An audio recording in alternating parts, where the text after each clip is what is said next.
Diciptakan manusia pada fase yang pertama itu dari yang lemah sampai puncak kekuatannya, yaitu menjadi kuwah.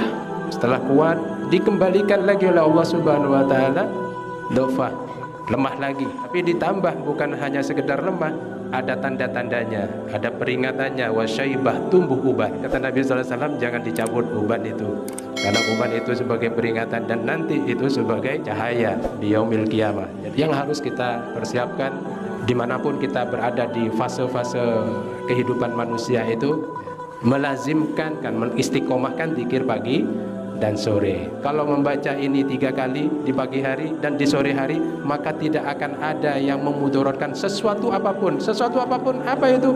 Semuanya, sesuatu tidak disejelaskan. Nakirah di situ berarti umum, penyakit, musibah, ancaman manusia. Yang menyampaikan hadis ini dari Rasulullah SAW. Wala kadzaba Utsmanu 'ala Nabi sallallahu alaihi wasallam. Dan Utsman itu tidak akan mendustakan Nabi sallallahu alaihi wasallam. Walakinil yauma alladzi asabani fihi ma asabani ghadibtu fanasitu an aqulaha. Sungguh telah menimpaku, telah terjadi kepadaku sesuatu kepadaku sehingga aku menjadi marah. Fanasitu, lalu aku lupa an aqulaha, tidak melafadzkan zikir ini, sehingga kemudian beliau kena stroke. Maka jangan sampai marah. Itu ghadibtu, aku marah. Karena marah itu kemudian dia geblak, kena stroke. Ini penyebab ya.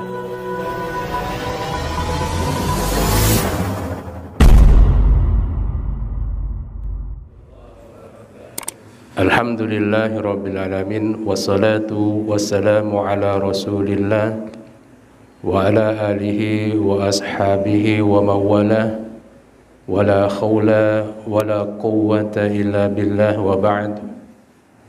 Allahumma salli wa sallim wa barik ala nabina Muhammadin wa ala alihi wa ashabihi wa man tabi'ahum bi ihsanin ila yaumiddin. Allahumma inna nas'aluka ilman nafi'an wa na'udzu bika min ilmin la yanfa'. Jamaah pengajian pimpinan cabang Muhammadiyah Kecamatan Kota Sumeneb, yang semoga kita semua dirahmati dan dimuliakan oleh Allah Subhanahu wa taala. Bersyukur kita di malam hari ini dipertemukan kembali. Alhamdulillah, puji syukur kita kepada Allah Subhanahu wa taala yang telah melimpahkan nikmat kepada kita semua sehingga kita bisa berkumpul di tempat ini. Kemudian juga salawat semoga tetap tercurahkan atas Nabi kita yang tercinta, Nabi Muhammad sallallahu alaihi wasallam, beserta keluarga dan anak cucunya dan juga sahabat-sahabatnya, dan tentu kita juga sebagai umatnya dan sampai yaumil qiyamah ya. Jamaah rahimakumullah, alhamdulillah tadi sudah dibacakan ayat Al-Quran, kemudian dibacakan artinya. Ini baru sekarang mungkin ya, atau sudah berjalan ya, dibacakan artinya. Kemarin-kemarinnya paling tidak kita untuk bertadabbur Al-Quran itu minimalnya, kalau tidak bisa bahasa Arabnya, terjemahannya dibaca, minimalnya seperti itu. Alhamdulillah sudah mulai ya. Mungkin untuk pertemuan pengajian PJM yang akan datang itu dijadikan seperti itu, rutin itu. Baca tidak terlalu banyak ayat yang dibaca, bacakan dengan terjemahannya, sehingga kita minimal mengetahui apa arti dari ayat yang dibacanya. Malam hari ini kita insyaallah akan mentadabburi ayat di dalam surat Ar-Rum, ayat yang ke-54. A'udzu billahi minasyaitonir rajim. Wallahu khalaqakum min dha'fin summa ja'ala min ba'di dha'fin quwwah summa ja'ala min ba'di quwwatin dha'fa wa syaibah yakhluqu ma yasha' wa huwal alimul qadir. Jadi Allah Subhanahu wa taala di dalam surat Ar-Rum ayat yang ke-54 menghabarkan kepada kita Allah yang telah menciptakan kalian, ya, menciptakan kita semua manusia dari apa? Min dha'fin, dari keadaan yang lemah. Manusia diciptakan Allah pada awalnya dari yang lemah. Kemudian setelah berjalan masa waktu, setelah lemah, kemudian manusia itu menjadi kuwah, menjadi kuat, gagah perkasa. Summa ja'ala min ba'di quwwatin dha'fa wa syaibah. Kemudian setelah itu, setelah kuat, kembali lagi kepada dha'f, lemah lagi. Tetapi tidak lemah sebagaimana lemah yang pertama. Ditambah lagi oleh Allah Subhanahu wa taala tanda-tandanya wa syaibah, tumbuh ubannya, tumbuh rambut putihnya, wa syaibah yakhluqu ma yasha. Allah berkehendak menciptakan menurut apa yang Dia kehendaki. Wa huwal alimul qadir, dan Dia Maha mengetahui dan lagi Maha berkuasa. Jamaah rahimakumullah. Jadi fase manusia dari ayat ini, ayat 54 di dalam surat Ar-Rum itu pasti mengalami 3 fase ini. Diciptakan manusia pada fase yang pertama itu dari yang dha'fin, dari yang dha'f, yang lemah. Yang lemah itu yang sebagaimana kita sudah faham bersama bagaimana manusia itu diciptakan oleh Allah dari hal yang lemah, yakni dari sperma manusia laki-laki dan ovum dari wanita, nah, itu yang lemah.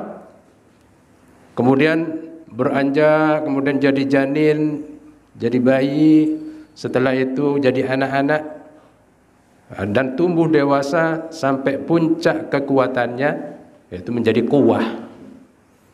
Setelah itu, setelah kuat, dikembalikan lagi oleh Allah Subhanahu wa taala dha'fa, lemah lagi, dha'fun lagi, lemah lagi. Tetapi ditambah bukan hanya sekedar lemah, ada tanda-tandanya, ada peringatannya, wa syaibah, tumbuh uban. Ya, jadi ada 3 fase. Fase lemah itu kalau bisa kita jadikan tahun, misalkan dari sejak proses pembuahan sampai 15. 15 itu kan masa balik. Masa balik, ya. Selain dari ikhtilam, kalau laki-laki, kalau perempuan haid. Kalau tidak ada tanda-tanda ikhtilam dan haid, maka 15 itu sebagai tanda dia sudah balik. Maka ini masuk pada fase dha'fun, fase lemah. Kenapa fase lemah? Karena akalnya itu masih belum sempurna. Secara fisik dia belum mempunyai puncak kekuatan. Pada usia 0 sampai 15, ya, akalnya masih belum sempurna, sehingga dikatakan masih dha'fun, masih dikatakan lemah. Kemudian setelah itu pada fase 15 sampai 40 tahun. 40 tahun itu puncak kekuatan manusia. Puncak kekuatan manusia dari 15 sampai 40 tahun itu fase-fase masa-masa kuatnya manusia. Puncaknya itu pada masa usia 40 tahun. Kenapa Nabi SAW diangkat, diutus oleh Allah Subhanahu wa taala untuk menjadi nabi dan rasul itu usia 40? Karena itu matang-matangnya akal. Ya. Cara berpikir, pola pikir itu usia 40 ini adalah puncak kekuatan manusia. Setelah itu jamaah rahimakumullah, setelah fase kuat ini, maka Allah akan kembalikan lagi pada fase yang ketiga, fase dha'fun, kembali lagi yang lemah lagi, wasyaibah, dan tidak cukup dha'fun saja, tapi ditambahi oleh Allah Subhanahu wa taala sebagai satu peringatan, wasyaibah, ada uban yang tumbuh. Biasanya kalau sudah usia 40 sudah mulai tumbuh uban. Satu. Berarti peringatannya satu. Tambah tahun lagi, tambah banyak peringatannya, begitu ya. Semakin banyak putihnya berarti semakin banyak peringatannya itu. Kenapa? Karena ini nanti dijadikan alasan oleh manusia. Ketika manusia itu dimasukkan ke dalam neraka, mereka ingin minta diberi tangguh, untuk diberi waktu sesaat untuk bisa beramal soleh. Maka dijawab oleh Allah Subhanahu wa taala melalui malaikatnya, awalam nu'ammirkum ma yatadzakkaru fihi man tadzakkara wa ja'akumun nadhir. Awalam nu'ammirkum, bukankah telah aku panjangkan umurmu? Nah itu. Wa ja'akumun nadhir, dan kemudian juga datang kepada kalian an-nadhir, peringatan. Dikatakan oleh para ulama an-nadhir dalam ayat surat Fatir itu ya. Tadi surat Fatir itu an-nadhir yang dimaksud syaib, yakni uban. Jadi kalau satu ubannya satu peringatan, kalau dua ubannya dua peringatan, kalau banyak berarti sudah banyak peringatannya. Bukan hanya di kepala yang putih, bahkan kumis juga ikut putih. Punya saya juga putih, ini sudah banyak berarti peringatan ini. Di jenggot juga ada yang putih, tambah banyak peringatannya ini. Oleh karenanya yang paling banyak ubannya, yang paling banyak putih-putihnya ini yang paling banyak peringatannya.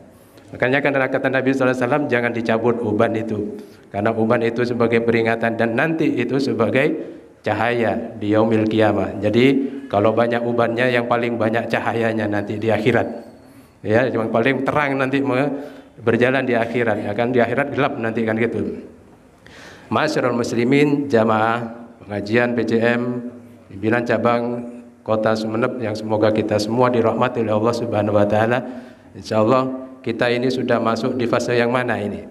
Kayaknya ini masih banyak, ada yang dhafun ini masih, tapi sudah banyak yang fase quwah. Tapi kayaknya banyak juga yang fase yang ketiga, fase yang dhafun wa syaibah ya gitu ya. Banyak yang ketiga. Nah, itu tidak penting sebenarnya kita masuk di fase mana. Yang penting bagaimana kita menjalani fase-fase itu. Karena istilahnya cengker kadang geger kada kan begitu ya. Itu dalam istilah orang Madura, kadang kelapa muda kadang jatuh lebih dahulu daripada yang tua. Tidak mesti yang tua kemudian jatuh, kadang yang muda lebih jatuh dahulu. Maka ini peringatan bagi kita semua untuk tidak mensepelekan masalah ini. Karena siapa saja, kapan saja, jika Allah berkehendak maka akan dicabut oleh Allah Subhanahu wa taala. Nah, tentu apa sebenarnya yang mesti, ini yang penting yang harus kita jalani dalam fase-fase ini, bukan mempermasalahkan kita masuk di fase mana, tapi menjalani fase-fase ini bagaimana kita mempersiapkannya. Nah, tentu jamaah rahimakumullah, ini sebagai tadabbur dari ayat ini agar supaya kita siap kapan saja, di mana saja Allah Subhanahu wa taala jika berkehendak, maka kita sudah siap. Maka ada beberapa hal yang mesti kita harus persiapkan untuk menjalani dimanapun kita berada di fase-fase itu. Apakah masuk fase dhafun yang pertama, atau fase yang kuwah, atau dhafun yang kedua, itu tidak masalah. Bagaimana kita menjalani itu? Ada beberapa hal. Yang pertama yang harus kita lakukan, ya. Yang pertama itu memperbaharui iman.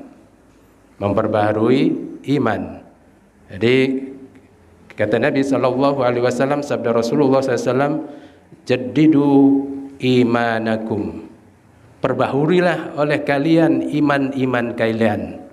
Maka para sahabat bertanya, kaifa ya Rasulullah nujaddidu imanana? Ya Rasulullah, bagaimana kami ini memperbaharui iman-iman kami? Maka kata Nabi SAW, aksiru min qauli la ilaha illallah, perbanyak oleh kalian ucapan la ilaha illallah. Hadis ini diriwayatkan oleh Imam Hakim dalam Mustadraknya, kemudian diriwayatkan juga dan ditulis juga oleh Imam Ahmad dalam Musnadnya. Tetapi Imam Ad-Dahabi menyatakan bahwasanya hadis ini hadis dhaif. Ada perawi yang mungkar di dalamnya. Tetapi hadis ini sebenarnya kata ulama itu boleh dijadikan, diamalkan. Kok boleh Ustaz hadis dhaif diamalkan? Nah, katakan kita sering mendengar ya, pokoknya aku tidak mau, pokok harus Quran dan Sunnah yang sahih saja, misalkan begitu. Aku tidak mau kata pendapat ulama, misalkan. Sering kita dengar begitu. Pokoknya aku tidak mau, pokok yang sahih-sahih saja, Al-Quran dan hadis sahih yang saja. Benar memang ucapan itu, benar memang 100% setuju, benar. Kapan itu? Ya di zaman Rasulullah SAW. Tidak perlu kita cari pendapat ulama. Tidak perlu kita mencari pendapatnya Imam Syafi'i, pendapatnya Imam Ahmad, pendapatnya Imam Abu Hanifah. Tidak perlu, belum lahir. Untuk apa kita mencari pendapat mereka yang belum lahir? Tahun Nabi ada di depan, ya, depan kita, besar di depan kita, kelihatan begitu. Ketika ada permasalahan langsung tanya, ya Nabi, boleh tidak? Boleh, boleh, amalkan. Ya Nabi, haram, haram, tinggalkan, selesai. Nah, tetapi kalau kita di zaman sekarang, kemudian mengatakan pokoknya kita harus kembali kepada Al-Quran dan Sunnah yang sahih saja. Tidak boleh dengan perkataan ulama. Itu di bawah perkataan Nabi misalkan. Itu kan ucapan-ucapan yang kadang kita tanya mestinya harus, kamu boleh dengan itu ketemu dengan Nabi kapan? Kan begitu. Ketemu dengan Rasulullah kapan? Kan? Lewat mimpi. Lewat mimpi tidak bisa dijadikan hujjah kan itu. Kalau tetap ngotot pakai itu, kamu kesasar hidupnya, ya. Kesasar hidupnya kamu itu mestinya di zaman Nabi kan itu. Baru boleh menggunakan pendapat yang itu. Adapun kita di zaman sekarang jauh dari Nabi, jauh dari para Rasulullah, sudah 14 abad. Bahkan ketika kita membaca hadis, kan kita tidak tahu juga Imam Hakim itu kayak siapa. Iya. Imam Ad-Dhahabi itu siapa? Di mana kita kenal? Tidak pernah tahu. Imam Abu Hanifah, Imam Syafi'i, tidak pernah kita ketemu. Hanya berdasarkan keyakinan yang kuat, nah itu ya. Berdasarkan keyakinan yang kuat, gitu, kita kemudian yakin. Akhirnya ujung-ujungnya kita juga ikut juga muqallid kepada ulama. Akhirnya semua juga muqallid kepada ulama. Maka dalam hadis ini kata Imam Hakim bahwasanya sanad hadis ini sahih. Tapi Imam Ad-Dhahabi mengatakan sanad hadisnya ini mungkar. Wallahu alam yang mana yang lebih kuat kalau begitu. Cuma di dalam kalau kita mempelajari ilmu hadis itu kan ada sahih fi sanad, sahih fil matan, atau kebaliknya sahih fil matan, dhaif fi sanad kan itu. Cuma dalam riwayat yang lain, juga riwayat Imam Hakim itu, bahwasanya hadis yang lain Rasulullah SAW bersabda, innal imana la yakhlaqu fi jawfi ahadikum. Sesungguhnya iman itu yakhlaqu, ya, sungguh akan lusuh, akan lusuh di dalam hati, di dalam relung dada salah seorang dari kalian, ya. Kama yakhlaqu saub, sebagaimana lusuhnya baju. Fas'alullaha ayujaddida imana fi qulubikum. Maka mintalah kepada Allah Subhanahu wa taala, memohonlah kepada Allah Subhanahu wa taala agar supaya Allah memperbarui iman-iman kalian yang ada di dalam dada-dada kalian. Sehingga hadis ini dikorelasikan bisa dipakai hadis yang dhaif tadi. Nah, itu berdasarkan penjelasan para ulama. Kalau kita belajar ilmu hadis itu, kalau hadisnya tidak terlalu dhaif betul kan, dan kemudian ada syawahidnya, ada penguat-penguatnya, itu boleh digunakan atau boleh diamalkan. Maka jaddidu imanakum, perbarui iman kalian. Maka orang banyak hanya memperhatikan masalah-masalah zahir, masalah fisiknya. Dia perhatikan bajunya, rumahnya, bahkan setiap tahun rumahnya direhab, diperbaharui, dicat, diulang-ulang kan begitu. Sementara batinnya, imannya tidak pernah diperhatikan untuk jadidu, untuk diperbaharui. Untuk diperbaharui, tidak pernah. Maka kata Rasulullah SAW, sesungguhnya iman itu seperti baju, lusuh seperti baju. Kalau kita bayangkan iman kita itu sudah berapa tahun? Kalau dari sejak balik ya, kalau dari sejak balik sudah berapa tahun iman kita pakai, iman kita ada di dalam diri kita. Nah, kalau usia 40 berarti sudah 25 tahun. Bayangkan kalau baju 25 tahun tidak pernah dicuci, lusuh, kotor, bau, kan begitu ya. Nah, tentu seperti itu. Maka demikian juga iman, kata Nabi SAW, diibaratkan iman itu seperti baju yang lusuh, yang akan bisa menjadi lusuh, kotor, maka perlu diperbaharui, perlu dicuci.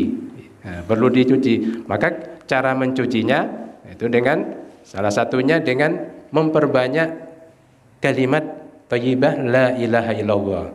Nah, sesungguhnya mencuci iman, ya iman itu sendiri sebenarnya. Karena banyak dalam ayat ya ayyuhalladzina amanu aminu. Nah, itu banyak ayat yang melafadzkan dengan setelah dia beriman disuruh beriman lagi. Maksudnya apa di situ? Wahai orang-orang yang beriman, berimanlah. Nah, begitu. Wahai orang-orang beriman, berimanlah. Maksudnya perbarui imannya, tingkatkan imannya, maksudnya seperti itu. Sedangkan kalimat la ilaha illallah ini afdalul dzikir. Afdalul dzikir la ilaha illallah, afdalul dzikri la ilaha illallah. Maka seutama-utama zikir itu adalah la ilaha illallah. Maka dengan mengucapkan la ilaha illallah, iman akan semakin naik, akan semakin takwa akan semakin meningkat, sehingga iman itu semakin kuat. Ini maksudnya iman itu diperbaharui. Jadi kapanpun, dimanapun kita berada, di fase manapun, hendaknya senantiasa selalu jaddidu imanakum, sebagaimana perintah Nabi SAW, perbaharuilah iman kalian, perbaharui dengan ketaatan dan menjauhi dari kemaksiatan ataupun pelanggaran dari hal-hal yang dilarang oleh Allah Subhanahu wa taala. Maka iman akan naik, iman akan baru, perlu dicas lagi lah, segala istilahnya baterai kalau sudah low bed itu perlu dicas lagi, diperbarui baterainya, baterai imannya perlu diperbaharui. Itu yang pertama. Kemudian yang kedua, setelah kita memperbarui iman, yang kedua itu beristighfar. Beristighfar, memperbanyak istighfar kepada Allah Subhanahu wa taala. Loh, kenapa kok istighfar? Bukankah amal-amalan yang lain banyak? Misalkan baca tasbih, baca sholawat, ya, atau baca Al-Quran. Nah, maka kata Ibnu Qayyim rahimahullah dalam kitab Wabilus Sayyib, ya, insyaallah kitab ini sudah dibahas ya oleh Ustaz Hudzaifah ya, Wabilus Sayyib, ya, di Darussalam kalau tidak salah ya, atau di At-Taqwa di Kaliangat kalau tidak salah, kalau saya lihat statusnya itu ya. Jadi beliau sudah membahas kitab Wabilus Sayyib, kitabnya Ibnu Qayyim, yakni tentang rahasia zikir dan fadilah-fadilahnya. Maka kata beliau, mana yang lebih utama, istighfar ataupun zikir-zikir yang lainnya, sholawat misalkan? Maka kata beliau, itu tergantung dari kebutuhanmu. Jadi tergantung dari kebutuhanmu, mana yang lebih utama, apakah istighfar atau sholawat ataupun zikir yang lainnya. Kalau diibaratkan begini, kalau seseorang itu banyak dosanya, sebagaimana badan banyak lama tidak mandi, ya, lama tidak mandi banyak kotorannya, maka yang lebih utama mana, sabun atau minyak wangi? Sabun untuk mandi atau tidak usah mandi, cukup dikasih minyak wangi, mana yang lebih utama? Maka tentu yang lebih utama mandi dulu pakai sabun bersih, baru pakai minyak wangi. Maka itulah istighfar. Istighfar itu membersihkan dahulu. Kalau sudah dirasa ada perubahan di dalam diri kita, ya, karena naiknya iman itu bisa dirasakan. Demikian juga turunnya iman bisa dirasakan. Naiknya iman itu dengan ketaatan, Jadi kalau ketika kita dalam keadaan bersemangat untuk berbuat ketaatan kepada Allah, untuk beramal soleh, nah itu menunjukkan iman naik. Dosa sedikit, begitu, bukan tidak ada. Dosa sedikit, ya begitu. Atau banyak juga ya, maksudnya seperti itu. Jadi pengaruh dosa tidak terlalu berpengaruh dengan amal solehnya. Nah, itu bisa dirasakan. Tetapi ketika iman lagi turun, futur, karena banyak maksiat, banyak dosa, maka mau beramal soleh itu malas. Mau baca Al-Quran, baru dapat 1 halaman sudah bawaannya ngantuk terus ya. Sudah salah-salah bacanya. Nah, itu menunjukkan bahwasanya ini yang lebih utama itu istighfar. Yang perlu dibersihkan dahulu itu noda-nodanya, kotoran-kotorannya, dosa-dosanya. Nah, baru setelah kalau dosa-dosa terasa bahwasanya iman kita itu semakin meningkat, semakin meninggi, baru dengan amalan-amalan yang lainnya untuk menghiasi dan untuk mewangikan tubuh. Maka kata Rasulullah SAW, hendaknya beristighfar untuk memohon ampun kepada Allah Subhanahu wa taala. Tentu istighfar yang paling agung itu adalah Sayyidul Istighfar. Sayyidul Istighfar. Insyaallah kita hafal semua ya. Allahumma anta rabbi la ilaha illa anta khalaqtani wa ana 'abduka wa ana 'ala ahdika wa wa'dika mastata'tu a'udzubika min syarri ma sana'tu abu'u laka bi ni'matika alayya wa abu'u bi dhanbi faghfirli fa innahu la yaghfiru dzunuba illa anta. Ini termasuk amalan pagi dan sore yang kita baca. Setiap pagi kita baca, sore kita baca. Maka kata Rasulullah SAW, siapa yang membaca Sayyidul Istighfar di pagi hari, kemudian dia meninggal di malam hari atau di sore harinya, maka dipastikan dia sebagai ahlul jannah. Demikian juga ketika dia membaca di sore hari atau di malam hari, menjelang maghrib itu, atau maghrib dia baca Sayyidul Istighfar, kemudian di pagi harinya dia dicabut oleh Allah nyawanya, diwafatkan oleh Allah Subhanahu wa taala, maka dia sebagai ahlul jannah. Maka istighfar ini penting.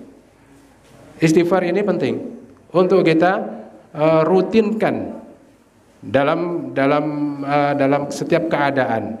Nunggu lampu merah kita istighfar, astagfirullah, 1 menit lumayan banyak itu kita istighfar, lebih 100. Kalau astagfirullah lebih 100. Apa yang kita lakukan kalau lampu merah? Ya, lihat spion. Lihat spion siapa di belakang itu ya. Daripada begitu istighfar. Istighfar itu 1 menit lumayan, lebih 100 kita baca istighfar. Nah, ini dalam ayat yang sering juga di dalam surat Nuh itu kan, faqultus taghfiru rabbakum innahu kana ghaffara yursilis sama alaikum bidrara wa yumditkum bi amwali wa banin. Nah, itu keutamaan istighfar. Permasalahan lagi galau, lagi ditimpa masalah, maka banyak beristighfar.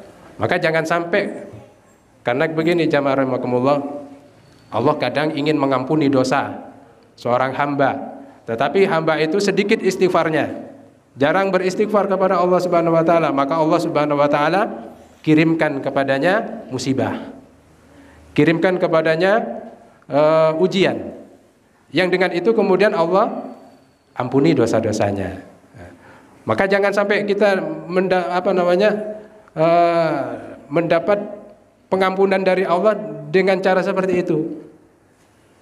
Kadang kalau kita diberi musibah, kadang kita tidak sabar, justru menambah dosa, kan begitu.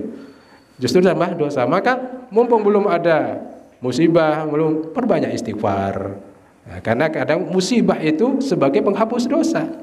Maka kalau sudah banyak beristighfar dan sudah diampuni dosa-dosanya oleh Allah Subhanahu wa taala, kalaupun nanti ada musibah, itu sebagai pengangkat derajat iman.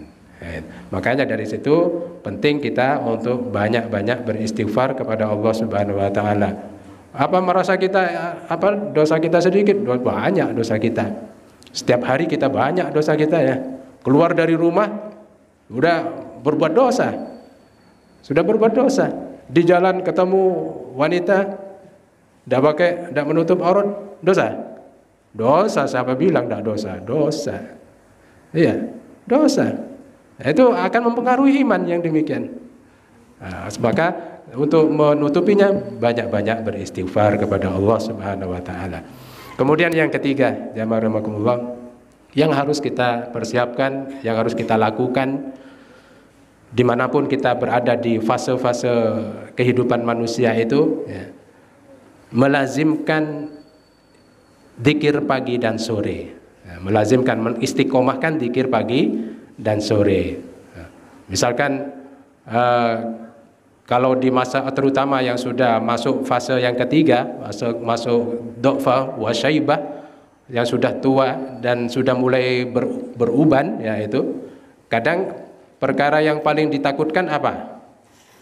Kalau sudah sepuh, penyakit, ya, biasanya, ya, penyakit apa itu? Ya, pikun termasuk. Apa lagi? Apa namanya? Penyakit pembuluh darah, kardiovaskuler, ya. Penyakit pembuluh darah, stroke, kencing manis, asam urat, dan lain sebagainya. Itu yang paling ditakuti. Kalau sudah masa-masa lanjut usia, usia lanjut apa lanjut usia? Lanjut usia, ya, usia lanjut, ya, sama saja, usia lanjut itu, ya. Jadi itu masa tua yang paling ditakuti, penyakit yang datang kadang tanpa diundang, bahkan tanpa gejala-gejala. Maka ketika melazimkan zikir pagi dan sore, yang salah satunya zikir, misalkan diajarkan oleh Nabi SAW, Bismillahi la yadurru ma'asmihi syai'un fil ardi wala fis samai wa huwas samiul alim, dibaca 3 kali. Riwayat Imam Muslim, dibaca 3 kali. Apa kata Nabi SAW? Ma min abdin yaqulu fi sabahi fi sabahi kulli yaum, ya. Siapa yang membaca di pagi hari, tidaklah seorang hamba membaca di pagi hari, wa masai kulli lailah, di waktu sore.